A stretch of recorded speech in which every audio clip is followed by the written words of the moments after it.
ධර්මානුශාසනාව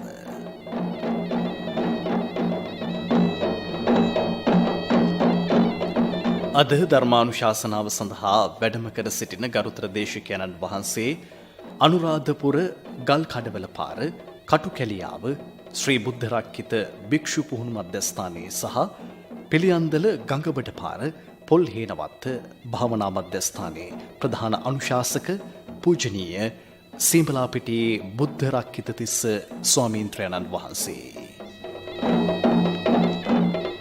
අද ධර්මදේශනාවේ දායකත්වය පළුවැල්ගාලයේ ඉහළ කොට්ටර මුල්ල පදිංචි තිලකා ඉලංගමුදලි රෝහණී ජයසිංහ පුංචි බණ්ඩාපතිරාජ බොරලැස්ගමුව නිව්ටන් සෙනවිරත්න මාවත පදිංචි මාලනී අබේසූරිය මහත්මිය හා වාද්දූවේ අයිරාංගනී ෆොන්සේකා මහත්මිය යක්කලමුල්ල කැරන්විලවත්ත පදිංචි මියුරු කේ.එල්. ගුරුගේ ඇතුළු පවුලේ සැම බෙන්තොට ගාලුපාර යුකේ ධම්මික නිරංජන් මහත්මයා ඇතුළු පවුලේ සිළු දෙනා බලංගොඩ පහළ ඇල්ලෙපොළ අංක 76 නිවසේ ඒ.වී. මැගිලින් උපාසිකා මාතාව අගලවත්ත ගිරිකොළ අංක 32 නිවසේ කේ. පුෂ්පා මානිල් සහ කේ. දීපිකා දමයන්ත ඇතුළු දූ දරු පිරිස යටියන කඩවැද්දුව සමුදිත නිවසේ එල් ලියනගේ මහත්මිය මජ්ක්‍ධිම නිකායේ මූල පණ්ණාසේ මූල පරයාය සූත්‍රයේ ඇසුරෙන් අද ගරුතර දේශකයන්න් වහන්සේ ධර්මානුශාසනාව පවත්වන්නේ. පින්වතුනි, ධර්ම ශ්‍රවණයට පෙර පන්සිල් සමාදන් වීමට নমස්කාරය කියමු. අවසරයි ස්වාමීන් වහන්සේ. නමෝ තස් භගවතු වරහතු සම්මා සම්බුද්දස්ස නමෝ තස් භගවතු වරහතු සම්මා සම්බුද්දස්ස නමෝ තස් භගවතු වරහතු සම්මා සම්බුද්දස්ස බුද්ධං සරණං ගච්ඡාමි බුද්ධං සරණං ගච්ඡාමි ධම්මං සරණං ගච්ඡාමි ධම්මං සරණං ගච්ඡාමි සංඝං සරණං ගච්ඡාමි සංඝං සරණං ගච්ඡාමි ဒ ුතියම්පි බුද්ධං සරණං ගච්ඡාමි ဒ ුතියම්පි බුද්ධං සරණං ගච්ඡාමි ဒ ුතියම්පි ධම්මං සරණං ගච්ඡාමි ဒ ුතියම්පි ධම්මං සරණං ගච්ඡාමි ဒ ුතියම්පි සංඝං සරණං ගච්ඡාමි ဒ ුතියම්පි සංඝං සරණං ගච්ඡාමි තතියම්පි බුද්ධං සරණං ගච්ඡාමි තතියම්පි බුද්ධං සරණං ගච්ඡාමි තතියම්පි ධම්මං සරණං ගච්ඡාමි තතියම්පි ධම්මං සරණං ගච්ඡාමි තතියම්පි සංඝං සරණං ගච්ඡාමි තතියම්පි සංඝං සරණං ගච්ඡාමි තිසරණ ගමනං සම්පුන්නං ආමබන්තේ පානාතිපාතා වේරමණී සික්ඛාපදං සමාදියාමි පානාතිපාතා වේරමණී සික්ඛාපදං සමාදියාමි අදින්නාදානා වේරමණී සික්ඛාපදං සමාදියාමි අදින්නාදානා වේරමණී සික්ඛාපදං සමාදියාමි කාමේසු මිච්ඡාචාරා වේරමණී සික්ඛාපදං සමාදියාමි කාමේසු මිච්ඡාචාරා වේරමණී සික්ඛාපදං සමාදියාමි මුසාවාදා වේරමණී සික්ඛාපදං සමාදියාමි මුසාවාදා වේරමණී සික්ඛාපදං සමාදියාමි සුරාමේරය මජ්ජපමා දට්ඨානා වේරමණී සික්ඛාපදං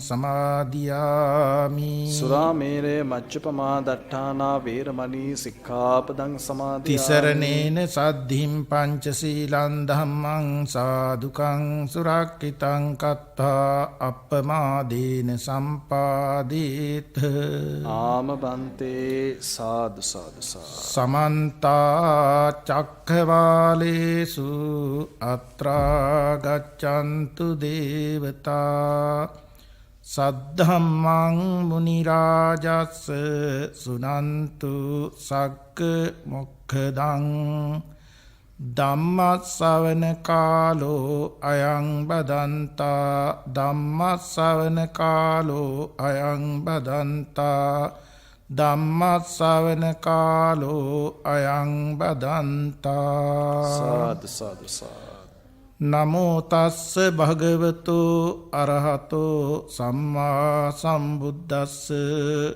නමෝ තස්ස භගවතු අරහතෝ සම්මා සම්බුද්දස්ස නමෝ තස්ස භගවතු අරහතෝ සම්මා සම්බුද්දස්ස සාදු සාදු සාදු. සබ්බ මූල පරියායං වූ භික්ඛවේ දේසිසාමි තං සුනාත සාදුකං මනසිකරෝත භාසිස්සාමි තීති. සාදු සාදු සාදු. සද්ධා සම්පන්න කාරුණික පින්වත්නි, ශ්‍රී ලංකා ගුවන් විදුලි සංස්ථාවෙහි ස්වදේශී සේවෙහි ආගමික අංශය මගින් මේ පින්වතුන්ගේ දායකත්වයේ මත දේශනා කරන්නට යෙදෙන අදට නියමිත ධර්ම දේශනාවයි මේ පින්වතුන් ඊටාම ශ්‍රද්ධාවෙන් ගෞරවයෙන් ශ්‍රවණී කිරීමට සූදානම් වී සිටින්නේ. සූත්‍ර පිටකයේහි මජ්ක්‍ධිම නිකායේ මූලපණ්ණාසකෙහි ඇතුළත් වන මූලපරියාය සූත්‍රයයි අද ධර්මානුශාසනාවේ මාතෘකාව. මේ සූත්‍ර දේශනාව තාමත්ම දීර්ඝ ගැඹුරු දහම් කරුණු පෙන්වන සූත්‍ර දේශනාවක්. නමුත් අපි මේ අවස්ථාවේ කාලයත් කළමනාකරණය කරගෙන හැකිතාක් දුරකට ඒ ධර්ම කරුණු පැහැදිලි කරන්නට උත්සාහ දරනවා. භාග්‍යවතුන් වහන්සේ උක්කට්ඨා නුවර සමීපේ වූ සුභගනම් වාණිහි මහා සල්රුකක් මත මහා සල්රුකක් මූලෙහි වැඩ සිටින අවස්ථාවක භික්ෂුන් වහන්සේලා අමතා මූලපරියාය සූත්‍රය දේශනා කර වදාළා. ත්‍රිවේදයෙහි පරතරයට ගිය බ්‍රාහ්මණයෝ 500 දෙනෙක් බුදුරජාණන් වහන්සේගෙන් බණ අහලා පංචකාමෙහි ආදීනවත් පැවිද්දෙහි ආනිසංසයක් දැක ශාසනෙහි පැවිදි වුණා. ඊටාම කෙටි කාලයකින් මේ පිරිස ධර්මය ඉගෙන ගත්තා. නමුත් හදාළ දහම් දැනුමින් මේ පිරිස මානයකට පත් වුණා. භාග්‍යවතුන් වහන්සේ වදාළ දහම අපට ගැටලුවක් නැතුව ඉතාමත්ම හොඳින් දැනගන්නට ලැබුණා. ඒ පර්‍යාප්ති ධර්මය දැනගැනීමෙන්ම උගත්මානයකට පත් වුණා. බුදුරජාණන් වහන්සේ මේ භික්ෂූන් වහන්සේලාට මාර්ගඵල නුවණ පහළ කර ගැනීමට ඒ උපන් මානෙම බාධාවක් වෙලා තියෙනවා දැකලා ඒ දුරු කිරීමට ඒ භික්ෂූන් වහන්සේලා අමතමින් මේ මූලපරියාය සූත්‍රය දේශනා කර වදාලා. සබ්බ මූල පරියායං වූ භික්ඛවේ දේසෙස්සාමි. මහණෙනි, තොපට සියලු සත්කාය ධර්මයන්ට මූල කාරණය දේශනා කරන්නෙමි. තං සුනාත සාදුකං මනසිකරෝත භාසිස්සාමීති. ඒ ආසව් මනාකොට මෙනෙහි කරව දේශනා කරන්නෙමි කියන ශ්‍රී මුක පාඨයෙන් තමයි භාග්‍යවතුන් වහන්සේ මේ දේශනාව ආරම්භ කරලා තියෙන්නේ. එතකොට අද අපටත් පේනවා ඒ ධර්මයේ ශ්‍රවණය කරනකොට ඊටාම හොඳ එකඟතාවයකින් අපද ධර්මයේ ශ්‍රවණය කළ යුතු බව. භාග්‍යවතුන් වහන්සේ වදාරනවා, මහණෙනි, මේ ලෝකෙහි බුද්ධාදී ආර්යයන් වහන්සේ නොදක්නාසුළු ආර්ය ධර්මයේ අදක්ෂ ආර්ය ධර්මයෙහි නොහික්මුණා වූ අශ්‍රතවත් පෘථග්ජන තෙමේ පඨවින් පඨවිතෝ සංජානාති පෘථුවිය වශයෙන් තෘෂ්ණා දෘෂ්ටිමාන එකතුව සංඥා විපර්යාසයෙන් හඳුනයි. පඨවින් පඨවිතෝ සංඤත්වා පඨවින් මඤ්ඤති. පෘථුවිය වශයෙන් හැඳින පෘථුවිය තණ්හා මඤ්ඤනාදි වශයෙන් ඒ කියන්නේ වැරදි හැඟීමෙන් දැනගනී. මේ බුද්ධ වචනය අපි තෝරාගන්නට උත්සාහ දරමු. පඨවිය කියලා කියන්නේ තද ගතිය නැත්නම් තද කරන ක්‍රියාව. පඨවිය යන තද ගතිය පෙන්වන්න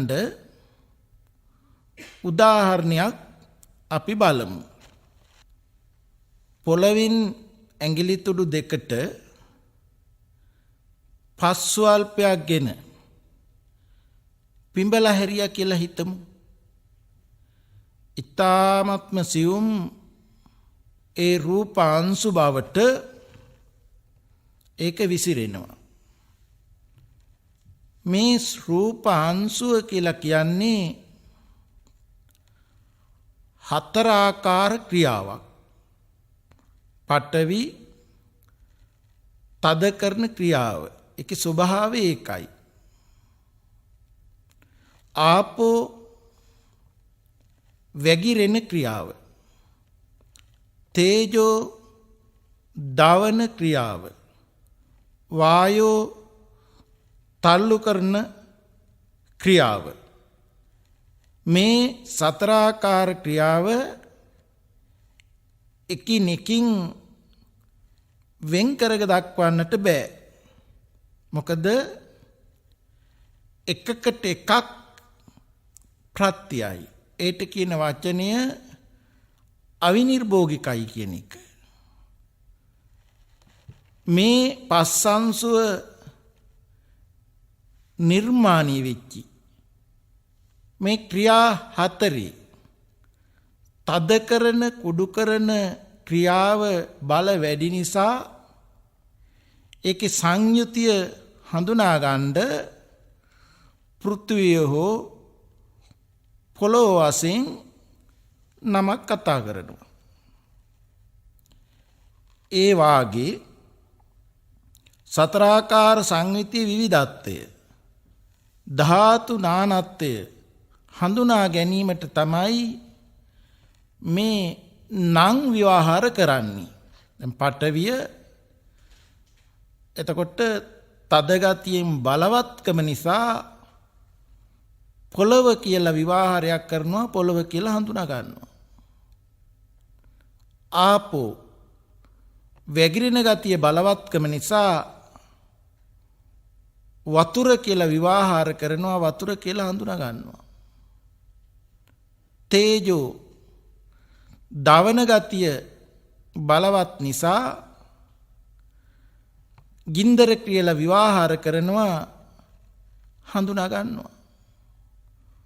වායෝ තල්ලු කරන ස්වභාවය බලවත් නිසා හුළඟ කියලා නමක් විවාහාර කරනවා, හඳුනා ගන්නවා. මේටම සතර මහා භූත කියලත් ධර්මයේ වශයෙන් විවාහාර කරනවා, වටහා ගන්නවා. ඉතින් මේ රූප කියලා පනවන්නට සතර මහා භූත හෝ සතර මහා භූතීන්ගෙන් ඒ අවිනිර්භෝගිකව එකින් එකකට ප්‍රත්‍යව හටගන්නා වූ ස්වභාවය තමයි හේතුවක් වෙන්නේ. මේ ස්වභාවයවල් හටගන්නවා වගේම නොපැවතෙනකම නිසා නිරුද්ධ වෙන නිසායි මේ රූප කියන විවාහරය එන්නේ. එතකොට අපිට මෙතන හොඳට හිතන්න තැනක් තියෙනවා. ලෞකික ලෝකේ රූප කියලා විවහාර කරන්නේ හඳුනා ගන්නේ ඇති බවක් දැනගන්නයි. නමුත් ධර්මයේ මේ රූපේ කියන විවහාර කරන්නේ මේ හතරාකාර ක්‍රියාව ඇතිව නැති බව වටහා ගන්නටයි. ඉතින් මේ ආර්යයන් වහන්සේලා වදාළ ධර්මය නුවණසින් නොදැකු පෘථග්ජන මනස මේ රූපයාගේ ඇති හැටිය නුවණින් දකින්නේ නැහැ. එහෙම නුවණින් නොදැක යමක් නම් කරනකොට හඳුනා ගන්නකොට ඒ හැඳින්වීම කරන්නේ සිතුවිල්ලකින්. අර සතර මහා භූතීන්ට වුණොන් හඳුනන්න බෑ. එතන වෙන්නේ ක්‍රියාවක් ඇතිව නැති වෙන. ඒ ක්‍රියාව ප්‍රත්‍ය කරගෙන හඳුනා ගන්නවා. මේ හඳුනා ගැනීමේ සිතුවිල්ලට තමයි සංඥාව කියන්නේ. නමුත් ඒ සංඥාව ද්‍රව්‍යමය ස්ථීරව තියෙන දෙයක් විදිහකටයි වැරදි වැටහීමකින් දැනගන්නේ. අර සිදුවෙන යථා ස්වභාවය නෙමෙයි දැනගන්නේ. හැඳිනීම වස්තුවක් කොටයි හඳුනාගන්නේ. මෙන්න මේ තමයි පඨවිය වශයෙන් නැත්නම් පොළොව වශයෙන් තෘෂ්ණා දෘෂ්ටි මාන එකතු කරලා සංඥා විපර්යාසයෙන් හඳුනනවා කියලා පෙන්නලා තියෙන්නේ. ඒ මෙතෙන් සංඥා විපර්යාසය කීවේ ඇතිව නැති වෙන දේ ආරම්භය හැඳිනීමකටයි නැගුණි සංඥාවකටයි නැගුණි. නමුත් හැඳිනීම වස්තුවක් කොටයි පිළිගන්නේ. ඒකයි සංඥා විපර්යාසය කියලා කිව්වේ. ඒ වගේම පෘථුවිය පෘථුවි වශයෙන් තණ්හා මඤ්ඤණාදී එකතු කරලා ඒ හැඟීම් එකතු කරලා වැරදි වැටහීමකින් අඳුනා ගන්නවා. මේකට කියන තවත් නමක් තමයි පංච උපාදානස්කන්ධේ පහළවීම. ඇයි දැන් අපි කතා කරුවා රූප. ඒ වගේම රූපයන් ආරම්භය වෙන හැඳිනීම. රූපය හැඳිනීම ගැන කතා කරනකොට අනිත් ස්කන්ධත් ඒ සමග වෙනවා. ඒ කියන්නේ විඳීම හැඳිනීම ආරම්භය සංස්කරණය වීම රාශි වීම කියන්නේ අනිකුත් ඒ අවස්ථාවට ගති වලට අදාළ සිතුවිලි එකතු වීම. විඥානය කියන දැන ගැනීමකට බඳුන් වීම. මේ නිසා කියනවා හඳුනනකොට පංච උපාදානස්කන්ධය පහළ වුණා කියලා. ඉතින් ඒ වාගේ දැන් පඨවිය ගැන මුල් කරලානේ කතා කරේ. ආපෝ මුල් කරලා මහ මුහුද හඳුනන්න ගියත් පංච උපාදානස්කන්ධය පහළ වීමක් වෙනවා. තේජෝ මුල් කොට ගින්දර දැනගන්න ගියත් පංච උපාදානස්කන්ධය පහළ වීමක් වෙනවා.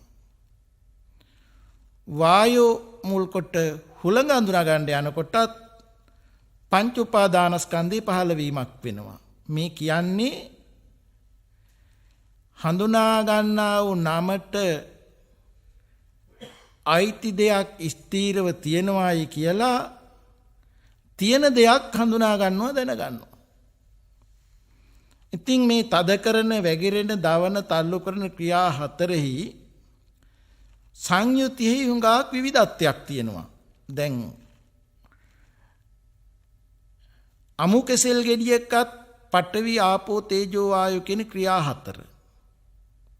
නමුත් ඒකේ සංයුතියෙහි වෙනස වර්ණ ගන්ධ රස ඕජා.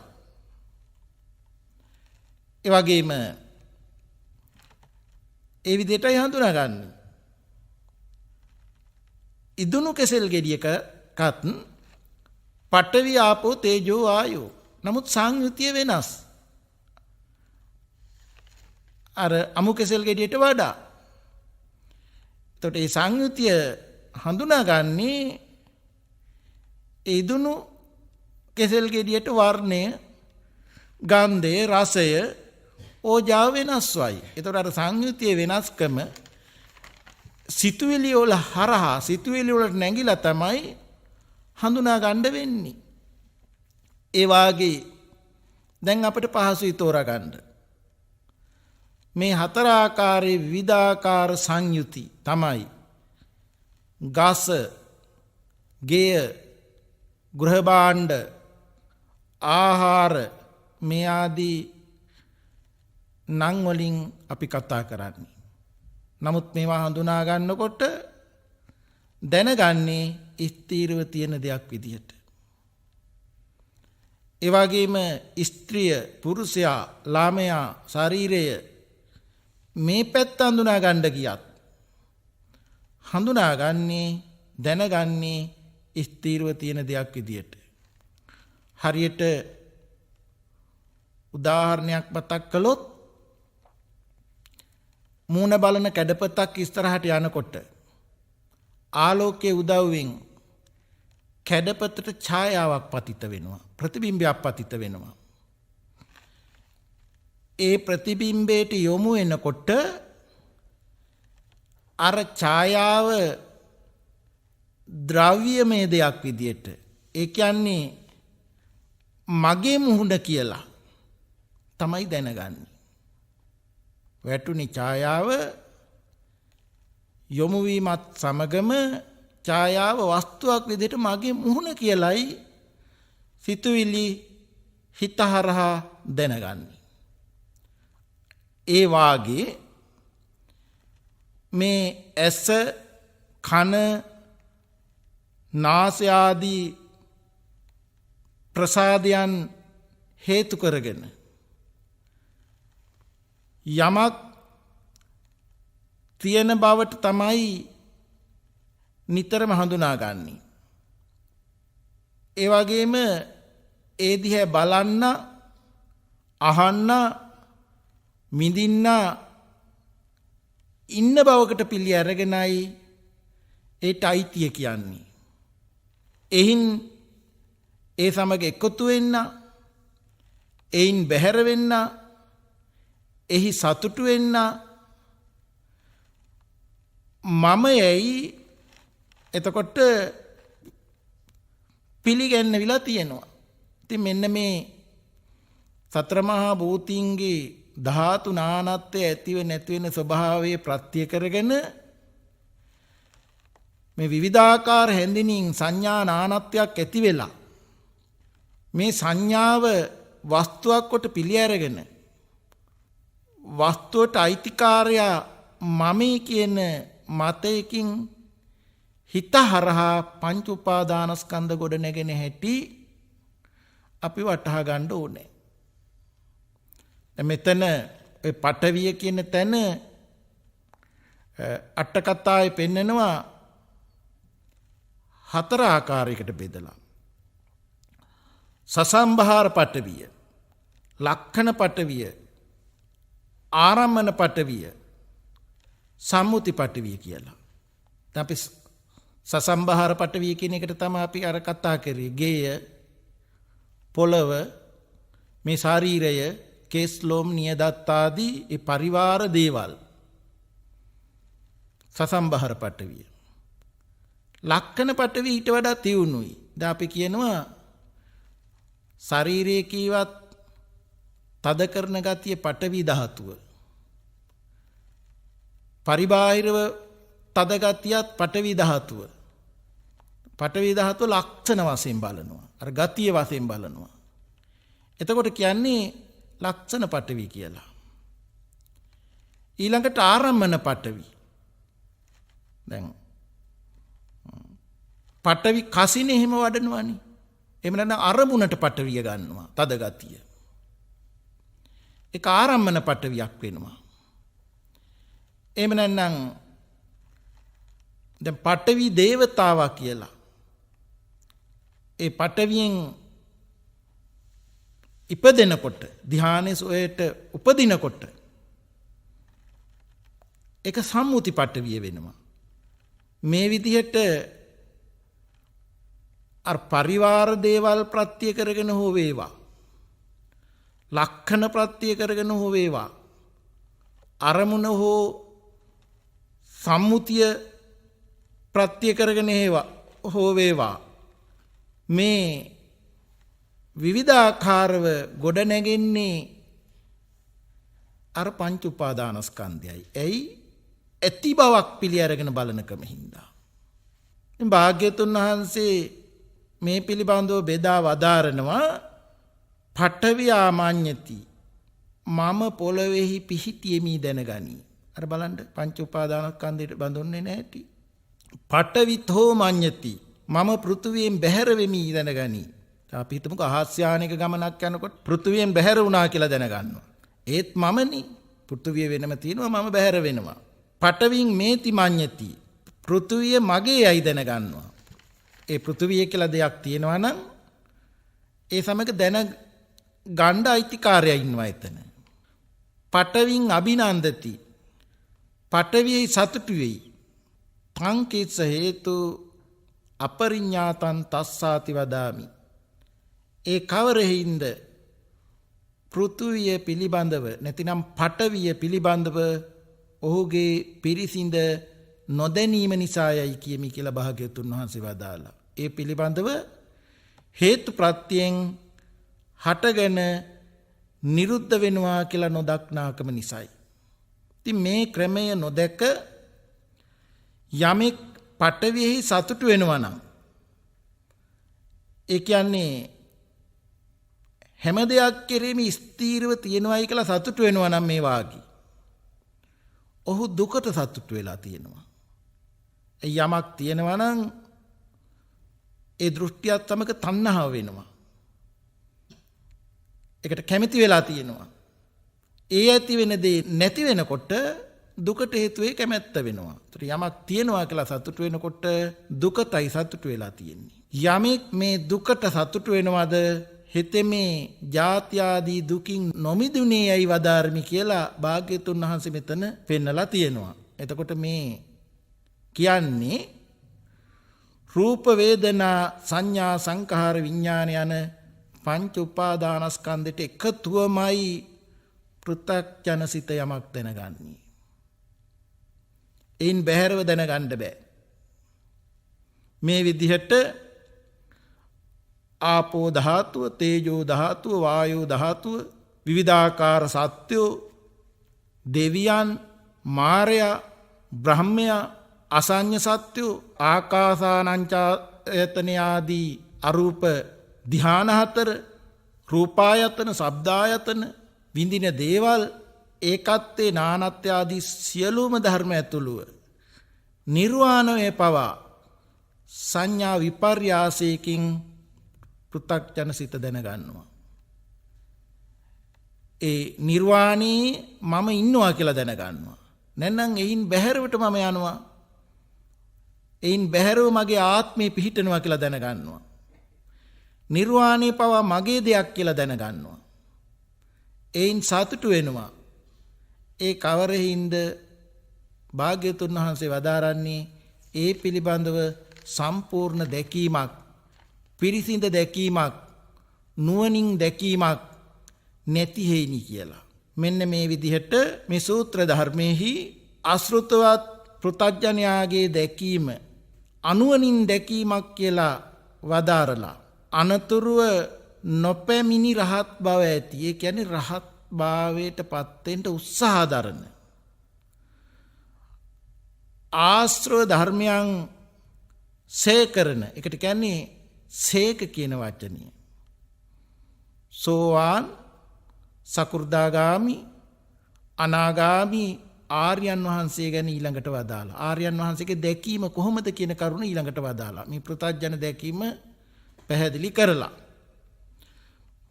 මහණෙනි, සේක වූ නොපැමිණි රහත් බව ඇති උතුම් රහත් බව පතමින් යමෙක් වෙසේද සෝපි පටවින් පටවිතෝ අභිජානාති පටවින් පටවිතෝ අභිඥාය පටවින් මාමඤ්ඤ. හෙතෙමේ පෘථුවිය පෘථුවි වශයෙන් විශිෂ්ට ඥානින් දනි. පෘථුවිය පෘථුවි වශයෙන් මනවින් දැන දෘෂ්ටි වශයෙන් හැඟීම් නැත්තේ තණ්හා මාන හැඟීම් නැත්තේත් නොවේ කියලා වදාලා. මෙන්න මෙතන අපිට හිතන්න තැනක් ආර්යයන් වහන්සේලාට සෝතාපට්ටි ඵලයේ ඉඳන් සෝවාන් සකෘදාගාමි අනාගාමි ඵල තුනේදී යමක් ස්ථීරව තියෙනවායි කියන දෘෂ්ටිය නැහැ. ඒ සමග මම ඉන්නවායි කියන දෘෂ්ටියක් නැහැ. නමුත් තණ්හා මාන වශයෙන් නැත්තේත් නොවේ කියලා පෙන්නනවා. ඒ පිළිබඳව ඇලීමක් මැනීමක් සිද්ධ වෙනවා. ඒ මොකද නොපැමිණි රහත් බව ඇති හිමි. තව ඒ පිළිබඳව වැඩෙන්න තියෙනවා. භාවිතා වෙන්න තියෙනවා. ඒ නිසා ආර්යයන් වහන්සේගේ දැකීම ත්‍රිවිධ පරිඥාවකට අනුවයි සිද්ධ වෙන්නේ. පරිඥාව කියන්නේ විශේෂ දැකීමකට සම්පූර්ණ දැකීමකට අනුවයි ආර්යයන් වහන්සේ ලෝකේ දකින්නේ. අපි ඒක පැහැදිලි කරනවා නම් ධර්මයේ පෙන්නනවා ත්‍රිවිධ පරිඥාවක් ගැන. ඥාත පරිඥාව, තීරණ පරිඥාව, පහාන පරිඥාව කියලා ත්‍රිවිධ දැකීමක්, සම්පූර්ණ දැකීමක් ඒ ආර්යයන් වහන්සේගේ දැකීමයි. මේක අපි පැහැදිලි කරනවා නම් බොහොම පහසුවෙන් මේ වචනේ අපි පැහැදිලි කරගන්න. ඇස, කන, දිව, නාසය, ශරීරය, මනස කියන මේ ආධ්‍යාත්මික ආයතන හයට රූප, ශබ්ද, ගන්ධ, රස, ස්පර්ශ, ධම්ම යන බාහිර ආයතන සය ප්‍රත්‍ය වෙනවා. ඒ කියන්නේ හමු වෙනවා. ඒ හමු වෙනකොට එකවරකයි හමු වෙන්නේ. නමුත් අපි ධර්මයේ සාරාංශව කතා කරනකොට මෙහෙමයි කියන්නේ. ඊට අනුරූප වූ විඥානය පහළ වෙනවා. දැන ගැනීම පහළ වෙනවා. දැන් ඇහැට රූපය හමු වෙනවා නම් ඒ ආරම්භය යොමු වීමත් එක්කලාම රූප දැන ගන්නා හිත පහළ වෙනවා. චක්කු විඥානය. මේ චක්කු විඥාණයෙන් දත යුතු ධර්මයන් දැනගන්නවා. මොකක්ද මේ චක්කු විඥාණයෙන් දැනගන්නේ? වේදනාව දැනගන්නවා, විඳීම. විඳීම හඳුනනවා. එතකොට සංඥාව. ඒ සමග සංකාරය. තවත් ගතිය වලට අදාළ සිතුවිලි රාශි වෙනවා. මෙන්න මේ විදිහට නාම රූප ධර්මයන් මනාකොටව බෙදලා බලන්න පුළුවන්කම තමයි මේ ඥාත පරිඥාව කියලා කියන්නේ. ස්කන්ධ පංචකේ පහළ වීම වෙන ආකාරයේ බෙදා බලන්න පුළුවන්කමක් තියෙනවා. ඒ වගේම මේ ස්කන්ධ පංචකේ උපාදාන කොට ගත්තොත් මමයි මට හමු වෙන දෙයි කියලා වරදවා පිළිගත්තොත් ඒ පිළිගැනීම නිසා කර්ම රැස් කරමින් විපාක විඳිමින් ජාති ආදී දුක්ඛයන්ට බඳුන් වෙන නිසා ස්කන්ධ පංචකය කෙරෙහි එකතු වීම දුකයි කියලා තීරණය කරන්න පුළුවන්කමක් තියෙනවා. ඒකට කියන්නේ තීරණ පරිඥාව. මේ නිසා පංච උපාදානස්කන්ධයට බඳුන් නොවි මේ ස්කන්ධයන් ඇතිව නිරුද්ධ වෙන පිළිවෙල දැකලා ක්ලේශයන් ප්‍රහාණය කරනවා. ඒකට කියන්නේ පහාන පරිඥාව කියලා. මෙන්න මේ විශේෂ නුවණකින් තමයි ආර්යයන් වහන්සේලා ලෝකයේ දිහා බලන්නේ. ත්‍රිවිධ පරිඥාවකට අනුවයි. අර පෘථග්ජනයෙන් ඉන්නවයි තියනවයි කියන එක එකතු කරලා නෙමෙයි. දැන් පෘථුවිය කියන වචනේනේ අපි මුලින් ගත්තේ. ඒතර පෘථුවිය දකින්න ඇහැ දෙමව්පියන් හේතු කොටගෙන කර්ම ප්‍රත්‍ය හේතු කොටගෙන ප්‍රතිසන්දි විඥානය පහළ වීමේදී රූපේ දැකීමට ඇති ආසාව මුල් වෙලා හැදිච්ච ආයතනයක්. අනිත් ආයතනත් එහෙමයි. අද දක්වා මේ සලආයතනය ආහාර ආස්වාස වාතයේ ඍතුව නිසා පැවතෙන ධර්මයක්. ඒ වගේම එසාදී ආධ්‍යාත්මික ආයතනයන්ට බාහිර හමු වෙන්නේ අර මුලින් පැහැදිලි කරපු සතර මහා ධාතුවේ ඇතිව නැති වෙන ස්වභාවයවල්. ඒ ස්වභාවයල් වලට අපි නම් කතා කරා. ගස, ගෙය, ස්ත්‍රිය, පුරුෂයා, වස්ත්‍රය, ආභරණී නැතිනම් මේ ශරීරේම තර ආයතනයන්ට ඇතිව නැති වෙන ගෝචර වස්තු හමු වෙනවා. ඒතර මේ දේවල් මුලින් නොතිබීම හටගන්නේ. එහෙම මුලින් නොතිබී හටගන්නවා කියන්නේ හේතු ප්‍රත්‍යයෙන් හටගන්නේ. හේතු යෙදෙන කොටයි හටගන්නේ. මේ ඵල ඇති වෙන්නේ. හේතු නිසා හටගත් ඵල ඇතිව නැති වෙනවා, නිරුද්ධ වෙනවා. හටගත් ඵලයන් නිරුද්ධ වෙන්නේ කියන්නේ හටගත්ත දෙයක් නැති වෙන්නේ නව ඵලයක් ඇතිකරන්න හේතුවක් යෙදිලයි. දැන් පස නැති වෙන්නේ මලක් ඇති කරවන්නට හේතුවක් ඇති වෙලයි. මල නැසෙන්නේ පස ඇති වෙන්න හේතුවක් ඇති වෙලයි. නමුත් කලින් පස් නෙමේ, ඒ පස්ත නොපවතිනවා. මේ විදිහට හිමීට බලන්න අර සතර මහා ධාතුව අවිනිර්භෝගිකව රාශි වෙලා නැසෙන්නේ නැවත නව ඵලයක් ඇති කරන්න හැකියාවක් ඇති වෙලයි. ඒ හැකියාවේ නව ඵලයේ තමයි නව සතර මහා ධාතුවක රාශි වීම. මෙන්න මේ විදියට මේ බාහිරේ ආධ්‍යාත්මික කියන ආයතන දෙපැත්ත ගැනම හොඳ ඇතිව නැතිවීම ගැන දැකීමක් අපිට අවශ්‍ය කරනවා මේ ආර්ය භාවයට පත් වෙන්න. පෘථග්ජන භාවයේ ඉක්මවා යන්න. ඒකට කියන්නේ ඇස යථාභූත වශයෙන් දකින්නවා කියලා. ඇති හැටිය දකින්නවා. රූපේ යථාභූත වශයෙන් දකින්නවා. ඇති හැටිය දකින්නවා. එතකොට ඒ හැඳිනීමේදී ඒ දේවල් දැනගැනීමේදී ද්‍රව්‍යමය සිතුවිල්ලක් විදියට නෙමෙයි මෙතන හඳුනන්නේ. අර පෘථග්ජන භාවයේදී නම් හැඳිනීම වස්තුවක් කොට හිත පෙරලිලයි දැනගත්තේ. සංඥා විපර්යාසයකටපත් වුණා. ආර්යයන් වහන්සේලාගේ දැකීම මේ හේතු ප්‍රත්‍යයෙන් හඳුනා ගැනීමක් දැන ගැනීමක් පහළ වෙනවා කියලා දකිනවා. හිත හරහායි සිතුවිලි හරහායි මේ හඳුනා ගැනීම දැන ගැනීම වෙන්නේ.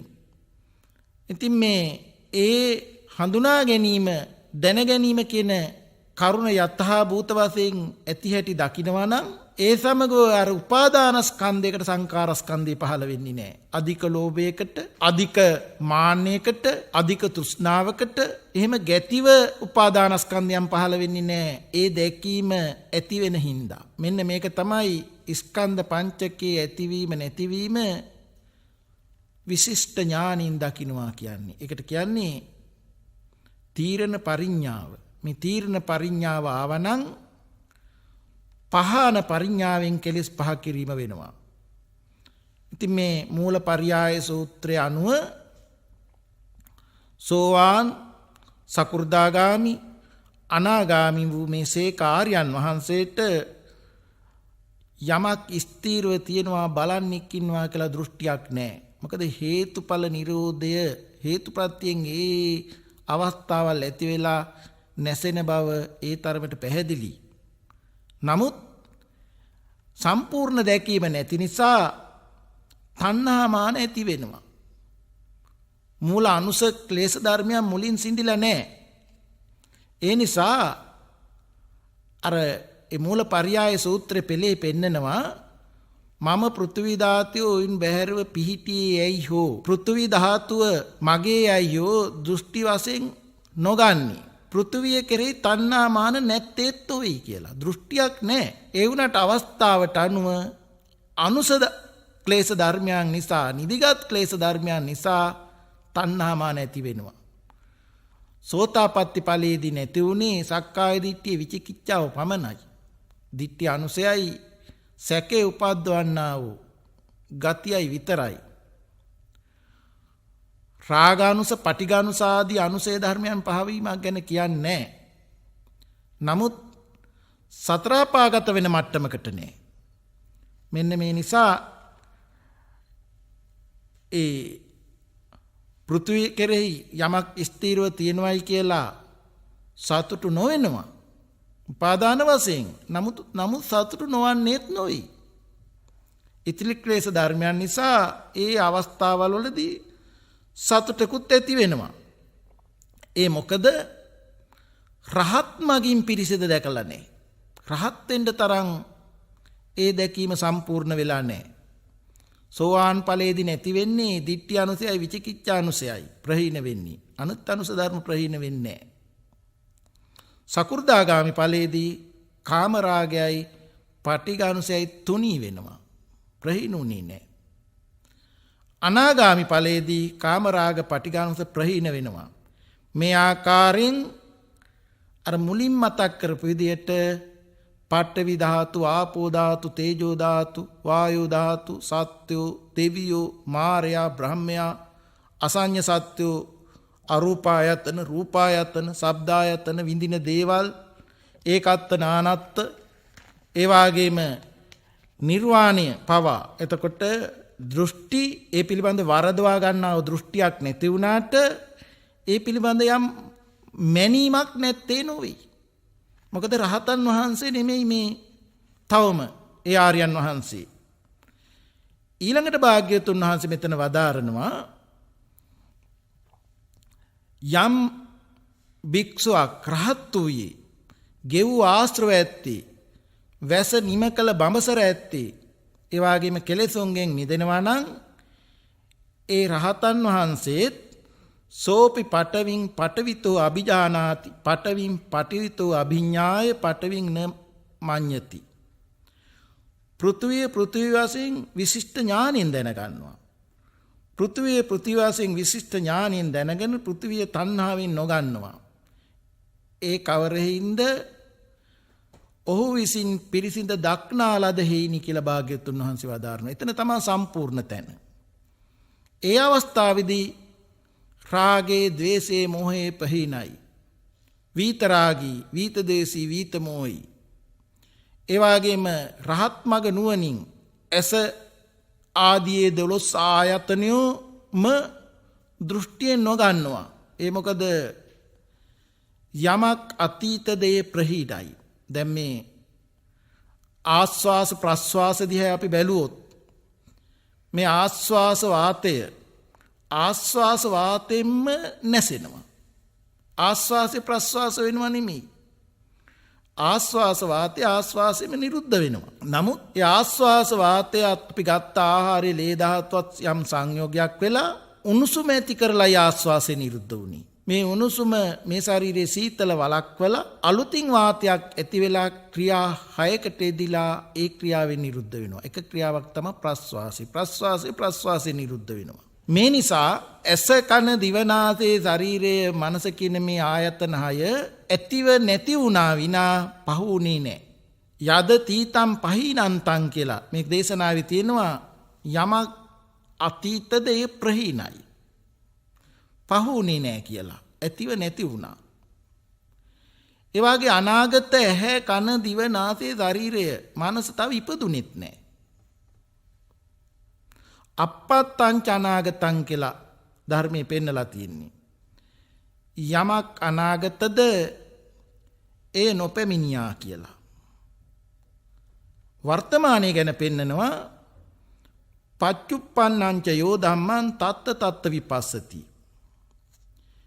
හේතුන්ගෙන් අටගන්නව මේ ආයතන ඒ තැන විදර්ශනා ඥානින් දක්නවා කියලා. ඒ කියන්නේ ඒ තැන ඇතිව නැති වෙන බව දකිනවා.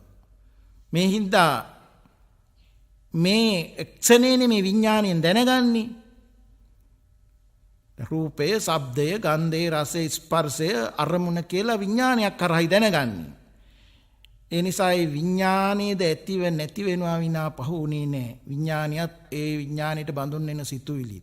එතකොට අනාගත ස්කන්ධ නූපදුනා. වර්තමානයේ ඇතිව නැති වෙනවා. මේ නිසා කෙලෙස් නැසු ආර්යයන් වහන්සේට රාගාදී සතුටක් එතන තියෙන්නේ නැහැ. තිය නැතුනේ සෝවාන් ඵලයේදී. තණ්හා මානත්මය පිළිබඳව නැතුව යනවා. එතකොට අතීත ආයතන අනුගමනය නොකරනවා වගේම අනාගත ආයතන ගැන සතුට නොවනවා. වර්තමානයේ ගැන ස්ථිරව නවත්තන්න තබල බලන්න තැනක් නැතුව යනවා. අවසාන වශයෙන් භාග්‍යවතුන් වහන්සේ වදාරනවා තථාගතෝපි භික්කවේ අරහං සම්මා සම්බුද්ධෝ පඨවින් පඨවිතෝ අභිජානාති පඨවින් පඨවිතෝ අභිඤ්ඤාය පඨවින් න මඤ්ඤති. මහණෙනි ආර්යත් සම්්‍යක් සම්බුද්ධ තථාගතයෝද පෘථුවිය පෘථුවි වශයෙන් දනි විශිෂ්ට ඥානින් දනි. විශිෂ්ට ඥානින් දැන පෘථුවිය තණ්හාදී වැරදි හැඟීම් වලින් නොගනී. කවර හේින්ද නන්දි සංඛ්‍යාත තෘෂ්ණාව දුකෙහි මූලයයි. තණ්හාව දුකෙහි මූලයයි. භව හේතුවෙන් ඉපදීම වෙයි. උපන්නහුට ජරා මරණී වෙයි. මහණෙනි යම් හේකින් තථාගතයන් වහන්සේ හැම ආකාරයකින්ම තෘෂ්ණාව සේකර නිරෝධයෙන් හැරදැරීමෙන් දුරලීමෙන් මොනවට අවබෝධ කළ සේක්ද මේ එහි නී වදාලා. එනිසා තථාගතයන් වහන්සේද පඨවි ආපෝ තේජෝ වායෝ සත්වෝ දෙවියෝ බ්‍රහ්මයෝ අසඤ්ඤ සත්වෝ අරූපායතන සතර රූපායතන ශබ්දායතන විඳින දේ ඒකත්ත නානත්ත සියල්ල නිර්වාණය මේ සියල්ලම භාග්‍යතුන් වහන්සේ විශිෂ්ට ඥාණයෙන් දැනගන්නවා. ඒ ධර්මයන් ආත්ම වශයෙන් හෝ එයින් බැහැරව ආත්මයක් ඇතැයියෝ මේ ධර්මයන් මගේ හෝ අභිනන්දනය නොකරනවා. අභිනන්දනය නොකරනවා කියන සතුට නොවෙනවා. ඒ මොකද සම්මා සම්බෝධිය මොනවට අවබෝධ කළ හීනි කියලා භාග්‍යතුන් වහන්සේ වදාරලා තියෙනවා. එහින් බුදුරජාණන් වහන්සේ මේ දේශනාව කරනකොට අර මුලින් මතක් කළ භික්ෂුන් වහන්සේලාට ඒ පිළිබඳව සතුට වෙන්නට නොහැකි වුණායි කියලා පෙන්නනවා. ඒ පිළිබඳව මේ තේරුම් ගැනීමකට නොහැකි වූ නිසා. නමුත් පසුව භාග්‍යවතුන් වහන්සේ විශාලා මහනුවර ගෝතකමනන් චෛත්‍ය ස්ථානයේ වැඩ සිටින විට මේ භික්ෂුන් වහන්සේලාගේ නුවණ මුහුකුරා ගිහිල්ලා තියෙන බව දැකගෙන ගෝතමක නම් සූත්‍රය දේශනා කරන අවස්ථාවේ මේ සූත්‍ර දේශනාව අහලා 500ක් භික්ෂුන් වහන්සේලා සිව් පිළිසිඹියාව ලැබලා තියෙනවා. ඉතින් පින්වත්නි මේක දීර්ඝ සූත්‍රයක්. ඒ වගේම ත්‍රිපිටකයේම තියෙන ගැඹුරු සූත්‍ර ධර්මයක්. මේ විදිහට මේක පැහැදිලි කරන්න බොහොම අමාරුයි. ඉතින් මේ පිළිබඳව හිතන පින්වතුන්ට නුවණින් හිතඬ විමසන්න කරුණුයි මේ අවස්ථාවේ පමණක් ඉදිරිපත් කළේ. මේ පින්වතුන්ට තව තවත් මේ පිළිබඳව ධර්ම ඥානීය වැඩි දියුණු වෙලා ජාති ආදී දුකින්තර උතුම් නිවනින් සැනසීමට හේතු වාසනා වේවා කියලා අදිෂ්ඨාන කරගන්න. අවසරයි ස්වාමීන් වහන්ස. අද ධර්මදේශනාවේ දායකත්ව පිළිබඳව සිහිපත් කරන්නට. මීට වසර 2කට පෙර පරලෝසපත් නාත්තණ්ඩිය පළුවැල්ගාලේ විශ්‍රාමික විදුහල්පති දයාප්‍රිය නිශාන්ත මහත්මයාට පළුවැල්ගාලේ විසූ අයි.එම්. දාවිත් සිඤ්ඤෝ පියාණන්ට සහ බණ්ඩාරහාමිනේ මෑණියන්ට ඉහළ වීරකොඩියාන හිටපු විදුහල්පති තිලකරත්න දිසානායක මහත්මයා ඇතුළු පරලෝසපත් සිළු දෙනාටම පින් අනුමෝදන් කොට නිවන් සුව පැතීමට ඉහළ වීරකොඩියාන ලීලා දිසානායක මහත්මියට නිරෝගී සුවය සහ සෙත් ප්‍රාර්ථනා කිරීමට එංගලන්තයේ පදිංචි වෙනුර ඉලංගමුදලි දිස්නා ඉනුර හා විනුර යන පුතුන් දෙදෙනාට බිංගිරි අධ්‍යාපන පීඨයේ චතුර දිසානායක දිනුෂණී හා සංදීප පුතාටත් බණ්ඩාරගම වීදාගම පදිංචි තිලින පෙරේරා පූර්ණිමා ඉලංගමුදලි හා සෙනුක චූටි පුතාටත් මැදගම පදිංචි ටිෂාරි දිසානායක චන්දන හා දරු දෙදෙනාටත් නිරෝගී සුවය සහ සෙත් ප්‍රාර්ථනා කිරීමට දායකත්වයේ දරන්නේ පළුවැල්ගාලේ ඉහළ කොට්ටර මුල්ල පදිංචි තිලකා ඉලංගමුදලි රෝහිණී ජයසිංහ හා පුංචි බණ්ඩා පතිරාජ යන අය. වසර 50කට පෙර අභාව ප්‍රාප්ත බී ඇසිලින් පීරිස් මෑණියන්ටත් වසර 31කට පෙර පරලෝසපත් එච්.ඒ. ෆොන්සේකා පියාණන්ටත් PSP අබේසූරිය සහ සැමිනෝනා අබේසූරිය දෙමව්පියන්ටත් වසර 11කට පෙර අභාව ප්‍රාප්ත H ශාන්ත සිරිපාල ෆොන්සේකා ආදරණීය ස්වාමිපුරුෂයාටත් වැඩිමහල් සහෝදරයාටත් චින්තා දයානී සහෝදරියට සහ පින් බලාපොරොත්තු වන සංසාරගත සියලුම ඥාතීන්ට නිර්වාණ අවබෝධය ප්‍රාර්ථනා කිරීමට වාද්දුව ශ්‍රී ලංකාරාමාධිපති වාද්දුවේ ධම්මවංශ ස්වාමින් වහන්සේ ඇතුළු මහා සංඝරත්නයට නිදුක් නිරෝගී සුවය චිරජීවනයේ ප්‍රාර්ථනා කිරීමට දායකත්වයේ දරන්නේ බොරලැස්කමුව නිව්ටන් සෙනවිරත්න මාවත විද්‍යාලපාර වාද්දුවේ මාල්නී අබේසූරිය මහත්මිය සහ අයිරාංගනී ෆොන්සේකා දෙපළ. අගෝස්තු මාස 9 වන දිනට රැකියා අපේක්ෂාව සාර්ථක වී තෙවසරක් පිරීම නිමිති කොටගෙන ඊට උපකාර කළ දෙමව්පිය ගුරුවර නෑහිත මිතුරන්ට සිත ප්‍රාර්ථනා කිරීමටත් දෙවියන්ට නමින් මේ පරලෝකීය සිළු ඥාතීන්ට පින් අනුමෝදන් කිරීමට දායකත්වයේ දරන්නේ යක්කලමුල්ල කැරන්විලවත්තේ පදිංචි මියුරු KL ගුරුගේ මහත්මයා. මීට වසර 2කට පෙර පරලෝ සැපත් තනුජා ජයසේකර ආදරණීය බිරිඳ මෑණියන් උපදින සීළු භවයන්හිදී සුවපත් වී දීර්ඝායුෂ ලැබී අකල් මරණයට ගොදුරු නොවේවා බව ගමන සුවපත් වේවායි පැතීමටත් පියාවන UK ආතර් පීසිරි සහ මවවන UK මල්කාන්ති මහත්මියට මේ පින් බලයෙන් සංසාර ගමන සුවපත් වී දහම් අවබෝධය ලැබී උතුම් නිර්වාණ සුවය සැලසේවායි පැතීමටත් කොරෝනා රෝගියට ගොදුරු වී සිටින සිළුම දෙනාට ඉක්මන් සුවය පැතීමටත් දායකත්වයෙන් කටයුතු කරන්නේ බෙන්තොට ගාලුපාරේ UK ධම්මික නිරංජන් UK සමන් පුතා දිනුවරීදුව ශිරෝමි නැන්දා රොහාන් මාමා ඇතුළු පවුලේ සිළු දෙනා. AV මැගිලින් උපාසිකා මාතාවගේ 79 වන ජන්මදිනය නිමිත්තෙන් තමන්ට නිදුක් නිරෝගී සුවය සුඛී සුවපත් භාවය ප්‍රාර්ථනා වෙනතුවත් දොඩන්තැන්න තුෂාරී කවිෂා ඕෂදී සෝමලතා නිරෝෂන් දීපිකා මෙනුක ගෙසඳු තිසාරා යන දූ පුතුන්ට සෙත් පැතීමටත් වයිකේ චන්ද්‍රාවතී මෑණියන් හට සෙත් පැතීමට මැගිලින් උපාසිකා මාතාවගේ මව්පිය සහෝදර සහෝදරියන් ආදරණීය සමියා ඇතුළු මේ පරලෝකීය සිළු ඥාති පරම්පරාවට පින් අනුමෝදන් කිරීමට පවුලේ සිළු දෙනාටම නිදුක් නිරෝගී සුව චිරජීවනයේ ප්‍රාර්ථනාවෙන් යුතුව දායකත්වයේ දරන්නේ බලංගොඩ පහළ ඇල්ලේපොළ අංක 76 නිවසේ AV මැගිලින් උපාසිකා මාතාව. H ආරියවතී මෑණියන් පරලෝසපත් වී තෙමසක් පිරීම නිමිත්තෙන් පින් අනුමෝදන් කොට නිවන් සුව ප්‍රාර්ථනා කිරීමටත් පරලෝසපත් K ගුණවර්ධන පියාණන්ට K රංජිත් ප්‍රේමලාල් සහෝදරයා ඇතුළු සිළු ඥාති හිත මිත්‍රාදීන්ට පින් අනුමෝදන් කිරීමට කොරෝනා රෝගීන් මියගිය සිළු දෙනාටම පින් අනුමෝදන් කිරීමට සැමට ඉක්මන් සුවය ප්‍රාර්ථනාවෙන් දායකත්වයේ දරනවා අගලවත්ත ගිරිකොළ අංක 32 නිවසේ K පුෂ්පාමානෙල් K දීපිකා දමයන්ති ඇතුළු දූදරු පිරිස.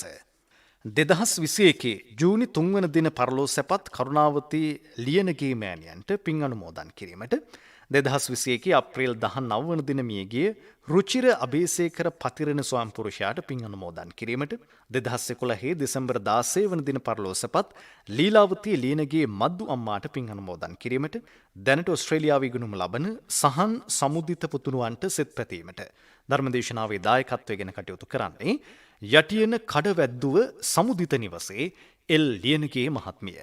දැන් පුණ්‍ය අනුමෝදනාව සඳහා ගෞරවනීය දේශකයන්න් වහන්සේට ආරාධනය. පින්වත් නිවේදක මහත්මයා විසින් මේ පින්තුන්ගේ ඥාතීන්ට පින් අනුමෝදන් කිරීම කියවනු ලැබුවා. මියගිය ඥාතීන්ටත් ධර්ම ශ්‍රවණය කරපු මේ පින්වතුන්ටත් ප්‍රඥාව වැඩි දියුණු වී උතුම් නිවනින් සැනසීම වේවා. ආකාසට්ටා ච බුම්මට්ටා දීවානාගා මහිද්దికා පුඤ්ඤන්තං අනුමෝදිත්වා චිරන් රක්ඛන්තු ශාසනං චිරන් රක්ඛන්තු දේශනං චිරන් රක්ඛන්තුං සදා සියලු දෙනාටම තිරුවන් සරණයි. සාදු සාදු සාදු.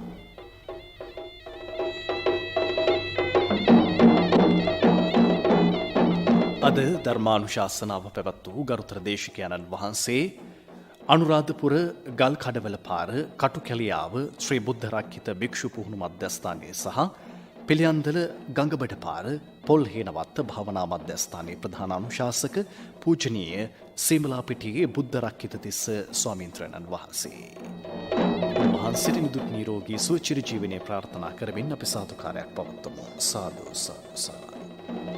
ඔබටත් මෙවන් ධර්ම දේශනාවක දායකත්වය ලබාගත හැකි. කතා කරන්න ජාතික ගුවන්විදුලි ආගමික අංශයට දුරකථන අංකය 0112 69 71 40.